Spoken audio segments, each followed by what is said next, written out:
यहाँ की पार्टी एक तो नहीं है और सामने ही बार चुनाव में कोटा बूंदी लोकसभा से 2 दबंग प्रत्याशी है। एक भाजपा से ओमजी बिरला जो लोकसभा स्पीकर रह चुके हैं, दूसरा वो भी भाजपा का ही फली कैंडिडेट था पलाजी को जो लोग कांग्रेस में प्रत्याशी है बार।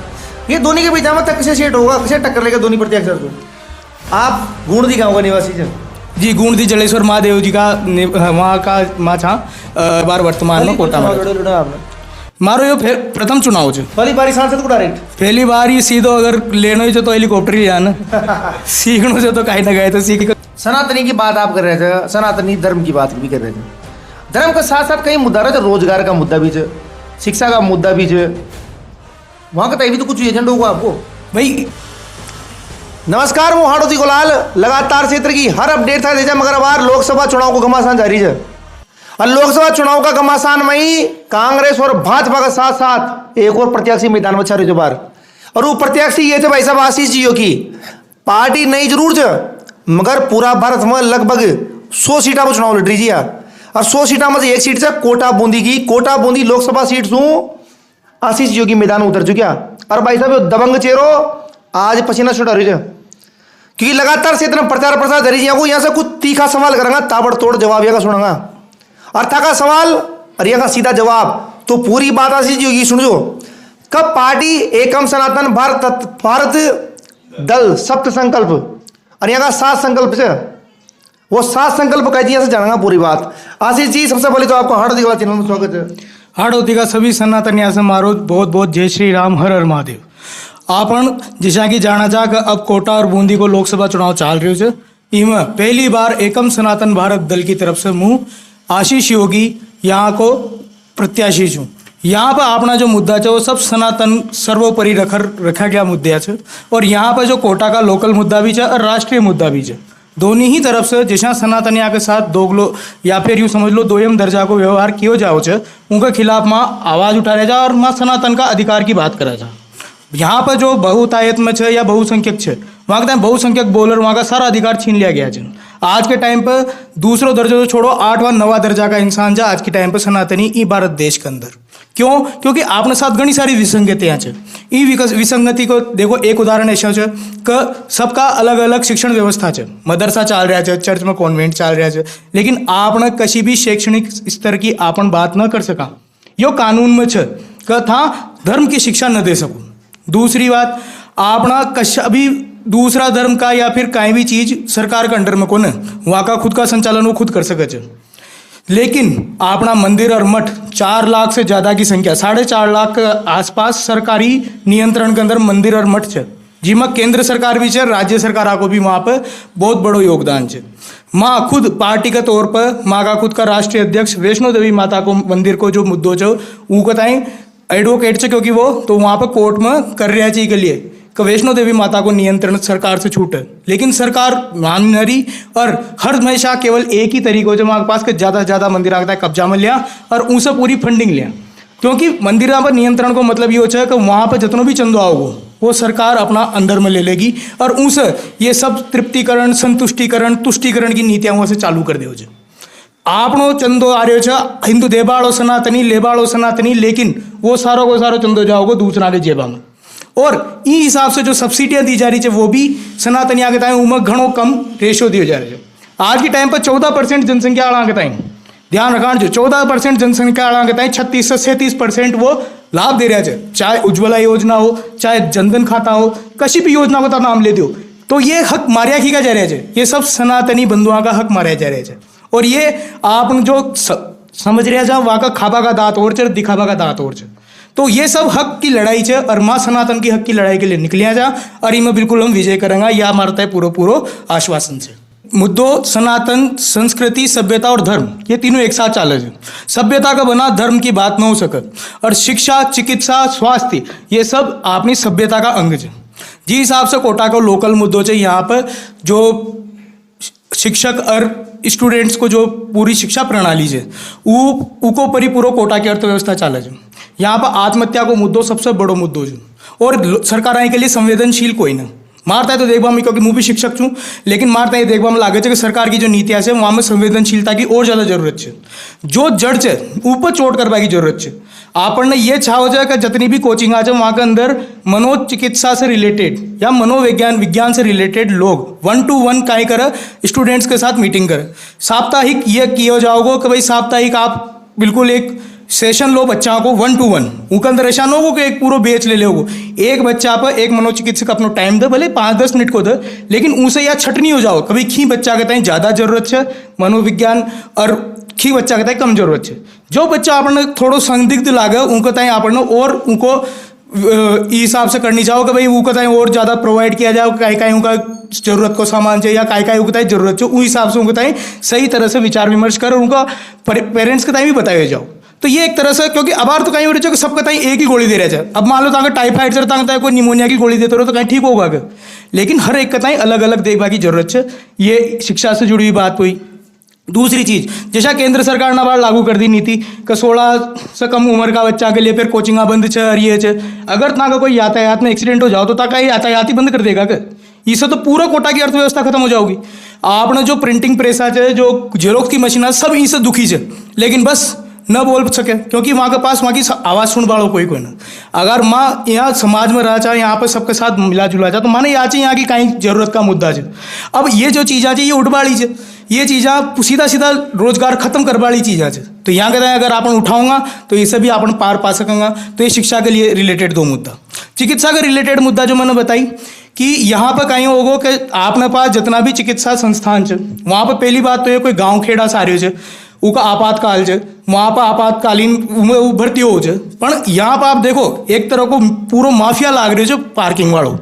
वो यूँ कहे वहाँ लिखियो रह जाए, जो अपनी अस्पताल रहोगे ना तो देखा जो बोले आज ही जार उनमें लिखे रहोगे आपातकालीन सेवा में आप जाओ, लेकिन वापस आते टाइम आप शुल्क चुकाओ। अब मान लो कोई पड़ोसी है वो भर्ती करवा गया तो फैली तो वहाँ तो कराओगे और फिर 5 बार यहाँ पे पार्किंग को शुल्क देगो। तो ये पार्किंग ऐच्छिक होनी चाहिए और सरकार की जिम्मेदारी बने चाहिए। वहाँ पर जो भी व्हीकल्स है और जो भी चीज़ है वहाँ कहता है वो सुरक्षा की जिम्मेदारी बने चाहिए, बस निःशुल्क देनी चाहिए। वहाँ पर पार्किंग को लेनो देनो को ना भाई आपन मान लिया चंबल गार्डन में पार्किंग हो रही है वह मैंने मान ली, पर मंदिरा में पार्किंग और एक आपने चिकित्सा संस्थान में पार्किंग इको कोई मतलब कोई नहीं।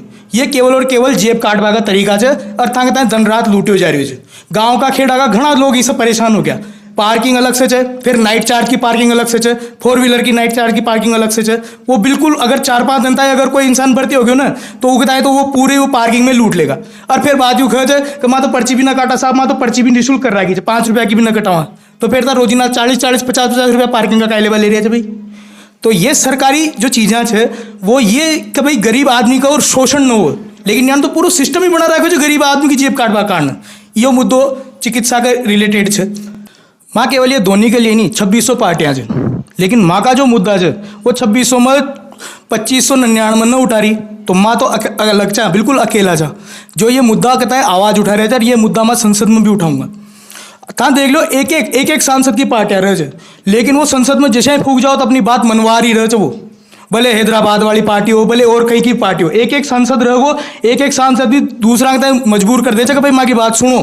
और अगर आपन एक भी अगर वहाँ पहुँचेंगा तो वहाँ पर क्या करेंगे, माँ का मुद्दा ही माँ कहते हैं जीत दिला होगा। माँ बिल्कुल इमा आश्वस्त चाह कि जो बात माँ कर रहा जा वो बात ना तो अटी वाला कर रहा ना उठी वाला कर रहा, जी वजह से सीधा मत जनता का हृदय पर ये चीज़ कहते हैं पूछा रहा जा। पर बीजेपी तो हिंदू धर्म की सनातन धर्म की बात करते, फिर अगर वो सनातन धर्म की बात करे तो इनमें कोई दो राय कोई ना बात करे पर काम भी तो करे।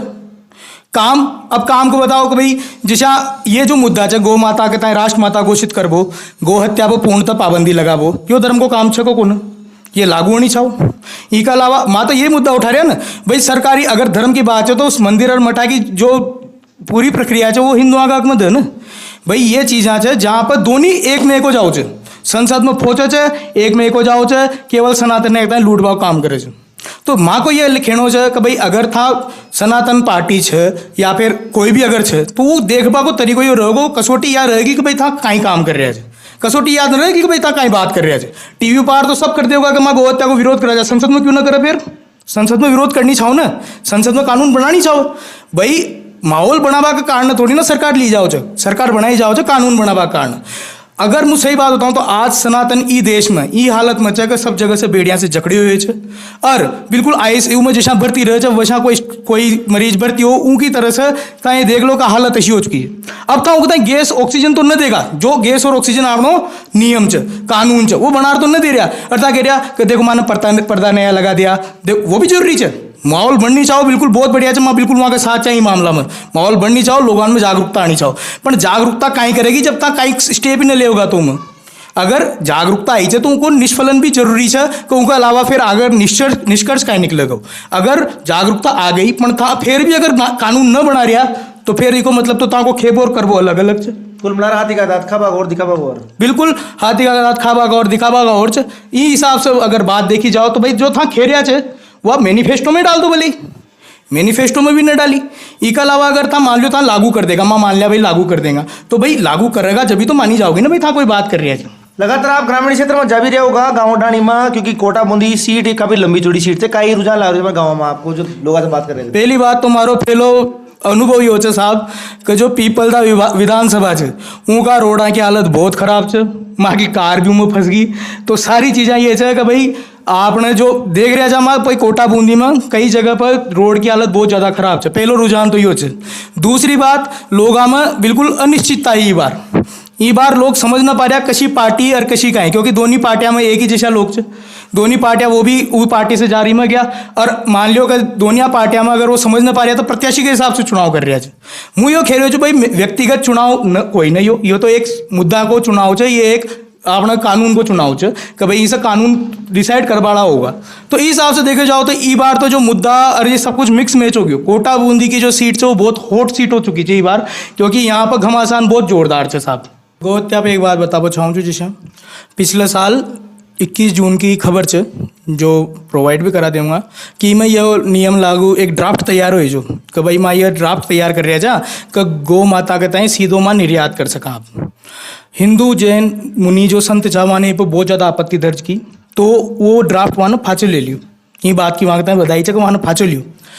लेकिन फिर देखो बैकडोर से कशा लागू किया जाओ जो 1 सितंबर 2023 ने एक कानून आयो, कानून का ही केवल एक नोटिफिकेशन आयो FSSAI की तरफ से। FSSAI वह एक संस्था है जो यह डिसाइड कर भाई कहीं चीज़ खाबा लायक है कहीं चीज़ खाबा लायक कोई ना। तो वह ना कहीं करियो कि गाय के तय प्रजातियां में बाटर और एक मिथुन प्रजाति है वो अरुणाचल प्रदेश को राजकीय पशु छो, राज्य पशु पहले वहाँ का दर्जा से हटायो। फिर वहाँ के ताई कहीं करियो वहाँ ना ये कर दियो कल एक नोटिफिकेशन कि आज से मिथुन गोवंश को हम भैंस मानेंगे। भैंस क्यों मानेंगे? अब भैंस इसलिए मानेंगे क्योंकि फिर उनको बीफ खाबा लायक हो जाओगे। वो सारी मिथुन जितना भी गोवंश का है उनमें ये नोटिफिकेशन जारी कर और लगातार काट रहे हैं। और ये काम पूरी तरह से सरकार का अंडर में हो रहे हो, ये काम पूरी तरह से एक तरह से समझ लो पूरा तंत्र कर रहे हो। अगर ये अशान का काम हो रहा है केवल गाय के टाइम भैंस घोषित कर दो और फिर पूरा सीना चौड़ा कर खर्च कार्यकर्ता सब के साथ बीफ का मतलब गाय नहीं होता, बीफ का मतलब तो भैंस होता है। तो भाई भैंस खुद डिसाइड कर रहे हो, ये भी तो था ही डिसाइड कर रहा है था एक एक कर सारी प्रजातियां कहता है गोवंश की प्रजातियां कहता है भैंस घोषित कर काट वाला रहेगा तो फिर कशा गौ माता राष्ट्र माता बनेगी। शंकराचार्य चारों शंकराचार्य गौ माता राष्ट्र माता का मुद्दा पर एक छ वहाँ ने यह आवाज उठाई है। एक शंकराचार्य जी जो ज्योतिर्मठ का अभी मुक्तेश्वर आनंद जी महाराज वो गोवर्धन जी से गिरिराज गोवर्धन जी से नंगा पाँव दिल्ली तक गया, जहाँ पर करपात्री जी महाराज ने पहली गोहत्या के लिए जो गोहत्या पर बैन के लिए पूरा आंदोलन करे जहाँ पर गोलियां भी मारी गई थी उस जगह पर जारमान ने दूध चढ़ायो। और यह बात खींचा कि भाई कम से कम हमारे जो रामा गौ है, रामा गौ नाम दियोगे हो यहाँ जो भारतीय नस्ल की गौ है उनका ताई कम से कम सरकार ये माने कि भाई ये राष्ट्र माता है और इसके वध से हम अगर इसका वध होगा तो हम इसके लिए मृत्युदंड का प्रावधान करेंगे। पर इतनी सी बात भी न मानी जा रही। वो 1.5 महीना से ये कर रहे हैं। जब वहाँ अब सोच लेता हूँ गिरिराज जी गोवर्धन जी से अगर वहाँ गया वृंदावन से दिल्ली तो वहाँ ना 15 दिन तो पैदल चलता हो गया, पहला दिन तो मूवी चाली जो साहब वहाँ पर गोवर्धन जी की परिक्रमा में माने आज से कतनो हो तो फिर वहाँ तो पहला दिन से बाद फिर यहाँ पर पार्टी का कार्यक्रम आगे आ गया पर वहाँ पर लगातार वो आंदोलन चाल्यो और फिर उनका बाद यह पारित हुई कि भाई हम जो भी गौ माता को राष्ट्र माता घोषित करेगा केवल उसकी बात करेंगे, वो सब भाई पार्टी रहेगी। ठीक है, इम 53 पार्टियां ने यो लिखित में दियो स्टाम्प को ऊपर लिखकर एकम सनातन भारत दल अशोक अरबाड़ो फैलो दल जो उनमें सबसे जो लिस्ट में पहलो नाम आ रहे सबसे पहले एकम सनातन भारत दल को जी ने यह बात की कि भाई हम गाय गंगा और राम सेतु को भी राष्ट्रीय धरोहर के रूप में मानेंगे। ये माँ का सप्त संकल्प का अंदर भी है।